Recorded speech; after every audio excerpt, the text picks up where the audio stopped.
And you can make a legitimate argument that he's getting even better. A .342 batting average with 18 home runs and 40 runs batted in.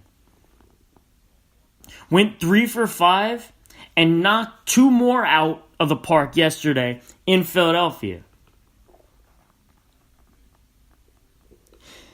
Yelich's one flaw in Miami when he was a member of the Marlins was always his lack of power.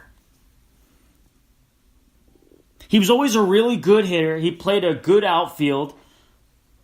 He had speed. Yelich is the perfect example of a great contact hitter with a perfect swing becoming more of a power hitter. Then you have the challenger in Cody Bellinger of the Los Angeles Dodgers. I mean, what can you say, really? It's almost laughable at this point. The 23-year-old All-Star is hitting a miraculous .401 with 15 home runs and 41 runs batted in. I feel like he's leading the league in every statistical category. There was star talent in this kid. Power, speed, a great glove. He could play both first base and the outfield, giving you flexibility. There was star talent in this kid. His issue going into this season was trying to cut down on the strikeouts. Because to me, his big swing was a concern. It appears that he's figured that all out. And he's becoming the most dangerous bat in baseball. And that's saying something when there are guys like Christian Yelich and Mike Trout, Mookie Betts in the conversation. But obviously, Mike Trout is Mike Trout's the best player in all of baseball. He's the most dangerous bat in all of baseball. Until he starts to decline, he's one of the best bats ever. Definitely, he's the best hitter I've ever seen. But to watch what Cody Bellinger is doing right now, he's becoming one of the most dangerous bats in all of baseball. At just 23 years of age, to see a kid that, in every statistical category, absolutely, just look at it straight across, absolutely exploding. 2 months into the year, and he's still hitting over 400. That is going to be a fun race to watch between Yelich and Bellinger. What a game last night in California. Needed to see a much better performance from the Portland Trail Blazers after their showing in Game 1, which was just pathetic. I mean, I get it that they had just played a Game 7 2 days before that. And I get the emotional side of the game. That all of a sudden going from a Game 7, when you're absolutely, you're drained from emotion, to going to play a Game 1 against a dynasty. I get that. But, I mean, that was a pathetic showing in Game 1. They couldn't hit water if they fell out of a boat.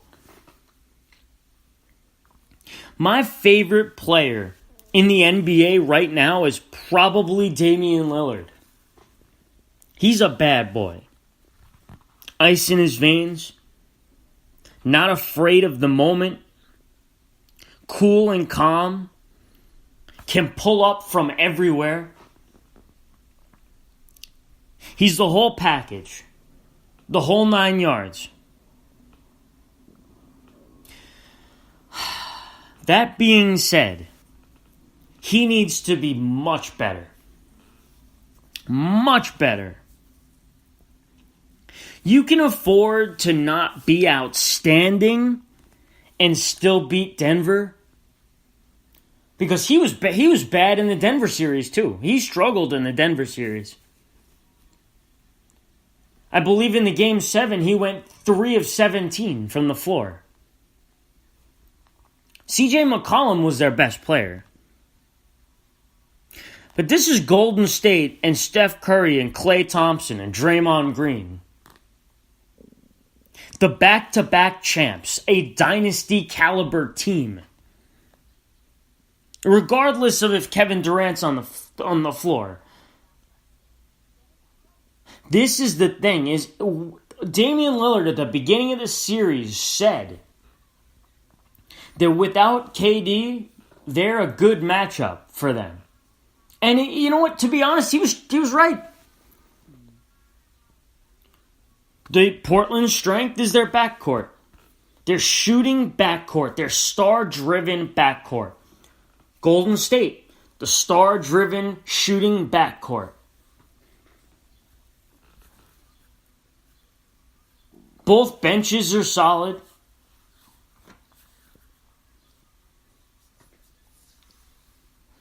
Both of them play with heart. Both of them are physical. You don't have to worry about Kevin Durant because that's a matchup nightmare waiting to happen.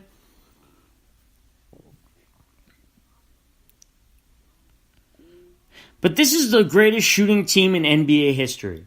If you have any chance of beating this team, you gotta be Dame. Not Damian. Dame. 6 of 16 from the floor in Game 2.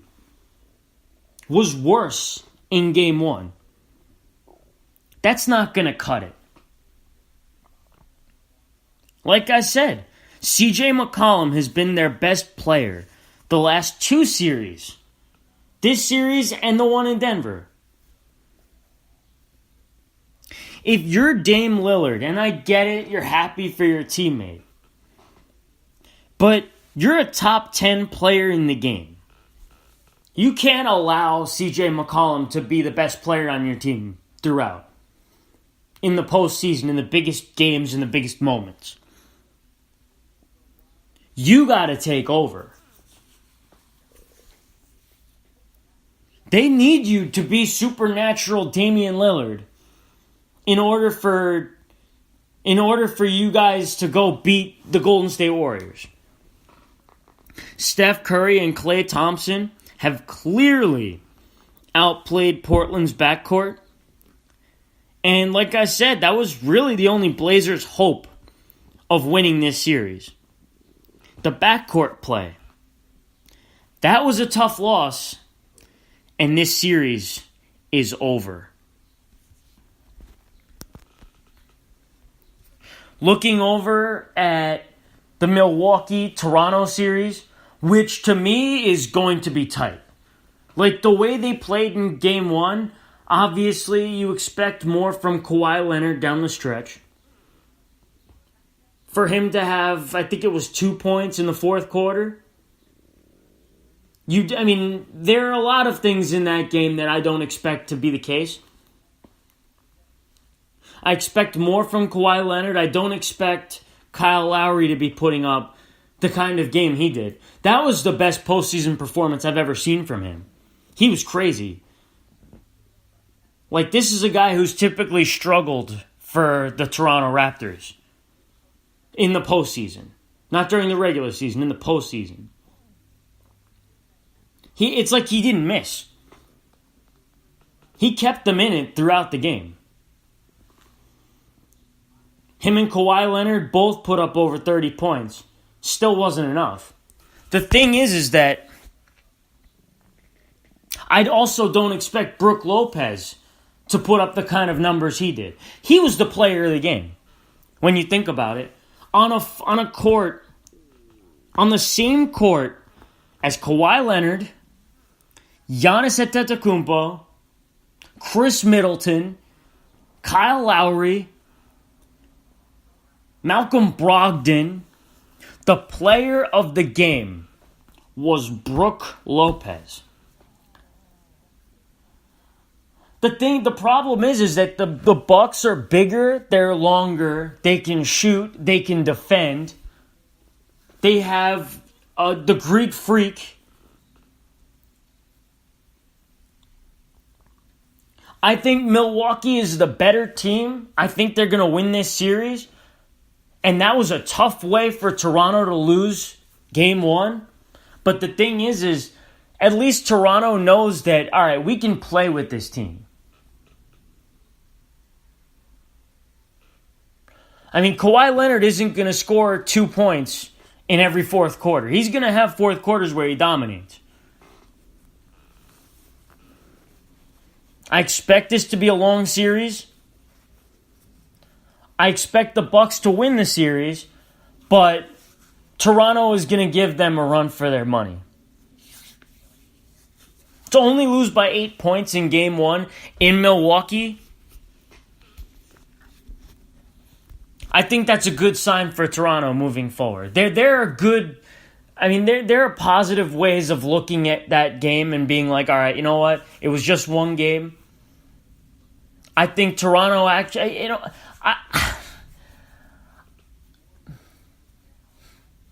I think Toronto wins tonight. I think Toronto wins game 2. Go back 1-1, and that would be massive. That would be a huge turn in this series. Going back to Toronto, tied at 1, with the legitimate chance of winning this series.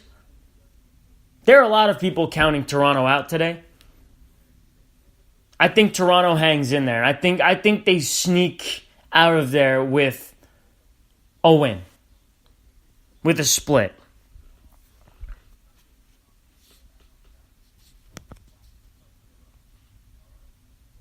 That's all I have for today. I'd just like to thank everybody for listening, all those in the chat room. And hopefully everybody has a great weekend. I'll talk to you guys on Monday.